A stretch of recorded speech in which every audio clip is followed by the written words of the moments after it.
Hello everyone, welcome to my channel. मैं गौतम कुमार, आप सबको मैं अपने ही चैनल पे स्वागत करता हूं। सॉरी। आज हम वीडियो में देखने वाले हैं सिक्वल ऑपरेटर्स का पहला टाइप, जो कि अर्थमेटिक ऑपरेटर्स है।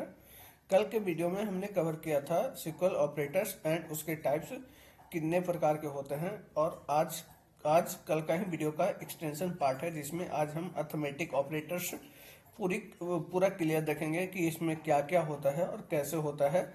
अगर आप कल का वीडियो नहीं देखे हैं तो कृपया करके पहले कल का वीडियो देखें और उसके बाद इस वीडियो पे आए, ताकि आपको पूरा क्लियरिटी रहे कि ऑपरेटर्स होता क्या है और उसका टाइप्स क्या होता है। तो चलिए स्टार्ट करते हैं आज का वीडियो, लेकिन उससे पहले मेरे इस चैनल को जरूर से जरूर सब्सक्राइब करें एंड अपने दोस्तों के बीच शेयर करें। एंड अगर आपको कुछ भी डाउट हो रिलेटेड, अब तक जो भी मैंने कवर किया हूँ उसके रिलेटेड आपको कुछ भी डाउट हो, तो आप कृपया करके उस डाउट को पूछें। मैं कोशिश जरूर से जरूर करूंगा कि आपका क्वेश्चन को क्लियर किया जाए। आज हम देखते हैं पहला ऑपरेटर, सिक्वल ऑपरेटर्स का पहला पार्ट, जिसे हम बोलते हैं अर्थमेटिक ऑपरेटर। तो पहले देखते हैं अर्थमेटिक ऑपरेटर होता क्या है, और फिर उसके बाद देखेंगे कि उसमें क्या क्या आता है। तो दोस्तों, अर्थमेटिक ऑपरेटर होता वो है जिसमें हम on the basis of calculation कर सके ऑन न्यूमेरिक डेटा। ठीक ना। अगर आपको डेटा टाइप न्यूमेरिक डेटा क्या होता है एंड स्ट्रिंग डेटा क्या होता है, अगर आप क्लियर नहीं है तो आप कृपया करके मेरे डेटा टाइप का वीडियो जाकर देखें, जहां पर मैंने कवर किया हूं कि डेटा टाइप में होता क्या है और कितने प्रकार के डेटा टाइप होते हैं और न्यूमेरिक डेटा टाइप किसे कहते हैं और एंड ऑल। ठीक ना। तो अर्थमेटिक ऑपरेटर हम लगाते हैं न्यूमेरिक डेटा टाइप्स पर। ठीक ना। अब हम अर्थमेटिक ऑपरेटर लगाते क्यों हैं? तो दोस्तों, एक्चुअली अर्थमेटिक ऑपरेटर्स हम लोग लगाते हैं काउंट करने के लिए, एवरेज निकालने के लिए, सम करने के लिए एंड ऑल मीन्स आप बोल सकते हैं कि जिसपे हम मैथमेटिकल ऑपरेशन कर सके उस पे हम लगाते हैं अर्थमेटिक ऑपरेटर्स। अब ये देखना है कि अर्थमेटिक ऑपरेटर्स कितने प्रकार के होते हैं। तो दोस्तों, अर्थमेटिक ऑपरेटर होते हैं आपको सबसे पहला अर्थमेटिक ऑपरेटर है एडिशन का, मीन्स सम का। ठीक ना। तो ये जो सम का या जो तो प्लस का जो अर्थमेटिक एडिशन है, अर्थमेटिक ऑपरेटर है, उसको हम प्लस साइन से डिनोट करते हैं, और उसे आप एडिशन का ऑपरेटर भी बोल सकते हैं, प्लस आप सम ऑपरेटर्स भी बोल सकते हैं। तो उसे हम सिक्वल में कैसे लिखेंगे? तो जैसे कि आप देख सकते हैं कि मैं यहां पर एक क्वेरी लिखा हूं, सेलेक्ट नम, फिर उसके बाद लिखा हूं comma num plus 10 as adding data, means मैं ये 10 को ऐड कर रहा हूं सेकेंड कॉलम में। अगर आपको एक कॉलम में सब अगर अभी आपको नहीं पता चल रहा है तो आप वेट करें हमारा प्रैक्टिकल क्लास का। जब प्रैक्टिकल क्लास आएगा तो उसमें मैं आपको पूरा कवर करूंगा कि ये नम क्या है, नम प्लस 10 क्या है, और फिर एज एडिंग डेटा क्या होता है, फ्रॉम क्यों लिखा हूं और टेस्ट क्या है। इस सब मैं आने वाले क्लास में आपको कवर करूंगा।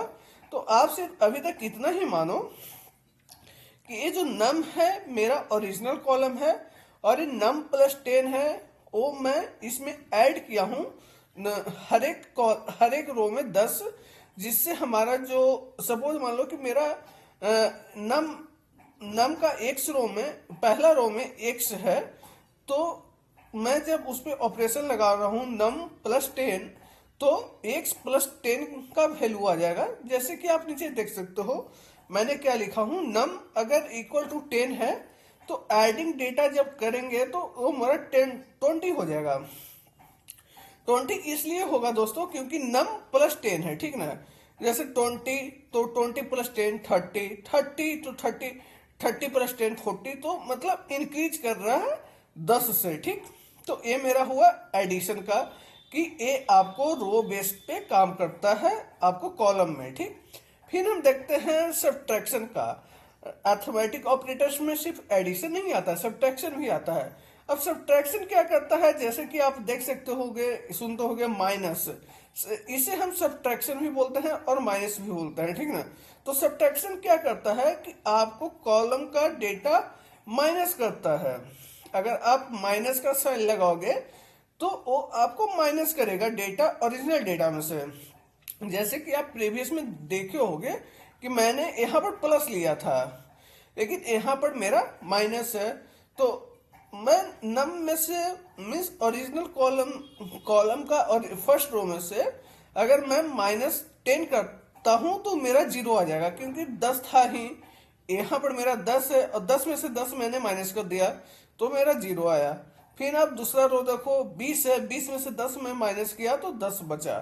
तो सब्ट्रैक्शन में ये होता है कि मैं अपना ओरिजिनल कॉलम में से, ओरिजिनल डेटा में से 10 माइनस कर रहा हूं, तो उसे हम बोलते हैं सब्ट्रैक्शन।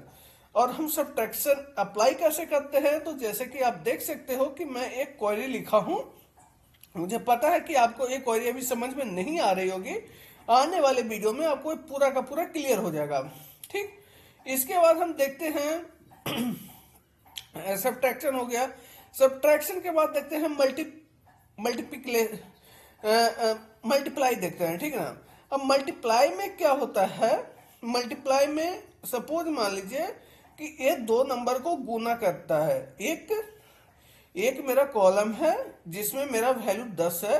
अब मैं 10 को गुना कर रहा हूं या मल्टीप्लाई कर रहा हूं 10 से, तो 10 गुने 10 मेरा होगा 100, ठीक ना। तो इसको हम सिक्कल में कैसे लिखेंगे, तो वो आप एक क्वेरी देख रहे हो, ठीक ना।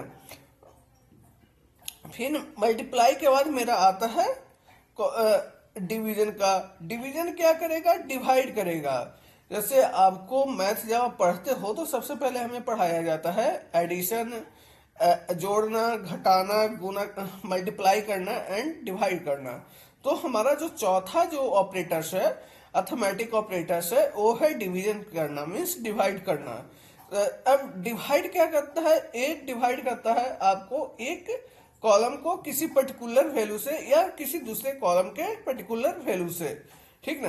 अब हम इसको अप्लाई कैसे करेंगे on the real world data, तो आप यहाँ पर इस क्वेरी को देखो। मैं लिखा हूं सेलेक्ट नम डिवाइडेड बाय 2। मैंने यहाँ पर 2 लिखा हूं, ठीक ना। आप इसे नोटिस करो, और मैंने यहाँ पर लिखा हूं नम। अब नम का वैल्यू मेरा 10 है और नम डिवाइडेड बाय 2 कितना आएगा, 5 आएगा। तो आपको यहाँ पर सिंपल डिवाइड कर रहा है, नम डिवाइडेड बाय 2। अब 40 का डिवाइड करेंगे 2 से तो 20 आएगा। अब हम देखते हैं अर्थमेटिक ऑपरेशन का, ऑपरेटर्स का लास्ट ऑपरेटर्स, जिसे हम मॉड्यूलस ऑपरेटर बोलते हैं, जो कि आपको रिमाइंडर डेटा देता है, रिमाइंडर वैल्यू आपको देगा, ठीक ना। ये आपको सिर्फ रिमाइंडर वैल्यू देगा, न कि अदर कुछ देगा। सपोज मान लो कि आप एक भाग दे रहे हो, जिसमें आप 100 को भाग देना है 10 से। तो 100 को जब भाग दोगे 10 से तो आपका रिमाइंडर 0 बनेगा, ठीक ना। लेकिन अब 99 को भाग दोगे 10 से तो आपका रिमाइंडर कितना बढ़ेगा, ए बचेगा, 9 बचेगा ना। तो उसी तरह से आप देखो कि जब मैं 10 को रिमाइंड किया 10 से तो मेरा रिमाइंडर 0 बना। जब मैं 20 को भाग दिया 10 से तो मेरा रिमाइंडर 0 बना। जब मैं 30 को रिमाइंडर भाग दिया 10 से तो मेरा फिर भी रिमाइंडर 0 बना। जब मैं 44 को भाग दिया 10 से तो मेरा रिमाइंडर 4 बना। और जब मैं 40 को भाग दिया 10 से तो मेरा रिमाइंडर 0 बना। क्योंकि 10 से 40 डायरेक्ट कट जाएगा, लेकिन अगर मैं 10 से 44 काटने जाऊंगा तो मेरा 40 तो कट जाएगा, लेकिन मेरा कैरी जो बचेगा, जो कैरी वैल्यू होगा, उसे हम मॉडुलस बोलते हैं, ठीक ना। अगर वही सेम काम हम फिर 55 को भाग दूंगा 10 से, या 55 को मॉडुलस करूंगा 10 से, तो मेरा जो था रिमाइंडर वैल्यू है वो 5 बचेगा, ठीक है गाइस। इस वीडियो में इतना ही।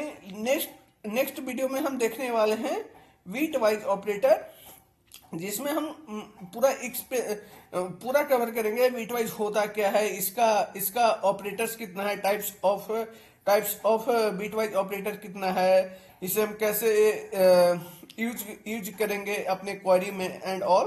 तो इस वीडियो में इतना ही, एंड प्लीज मेरे इस चैनल को जरूर से जरूर सब्सक्राइब करें एंड शेयर करें अपने दोस्तों के साथ, एंड जरूर से जरूर कमेंट करें अगर आपको कुछ भी डाउट हो इस कोर्स के रिलेटेड जितना अभी तक मैंने कवर किया हूँ। Thank you guys.